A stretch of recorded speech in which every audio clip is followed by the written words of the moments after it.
Scène de crime sur le Tour de France. Le réveil est brutal ce matin. Toute l'équipe est abasourdie. Le team Total Energy a été victime d'un vol cette nuit. 11 vélos, plusieurs paires de roues et du matériel ont disparu. Ce matin, en arrivant, j'étais le premier mécanicien en arrivant et j'ai vu qu'il y avait plein de choses qui traînaient par terre, donc j'ai trouvé ça un peu bizarre. Et j'ai pas tout de suite tilté qu'il nous manquait des vélos.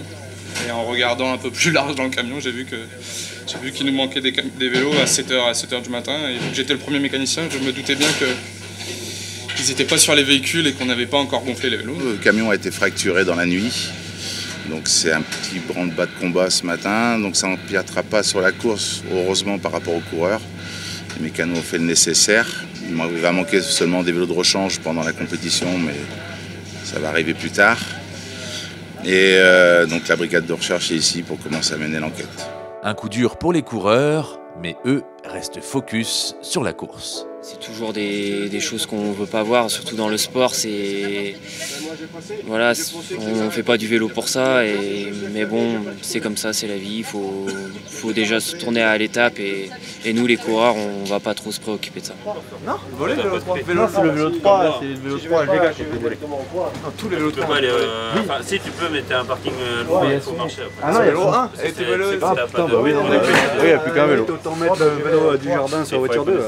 Il faut s'adapter à la situation et voilà, il faut que la course continue pour l'équipe et pour les coureurs, donc nous on trouve des solutions pour s'adapter à tout ça.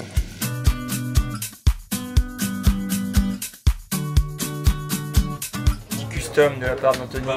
Pas mal. Le roi des stickers, je suis pas handicapé. À Aurillac, l'équipe se plonge rapidement dans la course. Aujourd'hui, 203 km accidentés attendent les coureurs. Peut-être de quoi laisser une petite chance aux baroudeurs. Sprint dans l'échappée. Voilà, il y a encore des sprinteurs qui sont là, donc je pense qu'il y a une partie vraiment plus sprint aujourd'hui quand même. Je dirais un bon bras de fer entre l'échappée et les sprinteurs dans le final, et un petit avantage pour l'échappée. On joue les deux cartes, effectivement, on a envoyé les bonnes cartes. On a des gens en taux qui doivent aller marquer des points au kilomètre 101, sprint intermédiaire. Moi déjà, si je marque des points au kilomètre 101, Dom, ça va pas, c'est 110 déjà. Bon bah voilà. On va regarder le parcours avant. C'est bien, c'était le piège. Test oreillette, reçu 5 sur 5.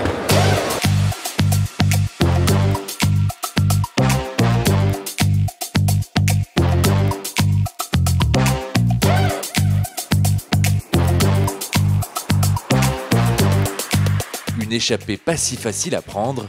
Beaucoup de candidats sont recalés. Ils seront finalement 4 à l'avant, dont Anthony Turgis. Comme voulu par son DS, il parvient à prendre les 20 points du sprint intermédiaire. Mais le peloton ne laissera aucune marge de manœuvre aux hommes de tête. À 70 km, Anthony jette l'éponge.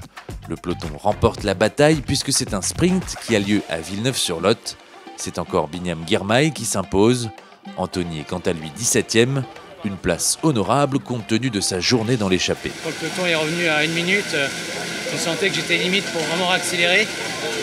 On a fait le pied assez fort et quand ils ont vraiment remis les gaz, avec la chaleur, j'ai un peu plié les ailes, on va dire.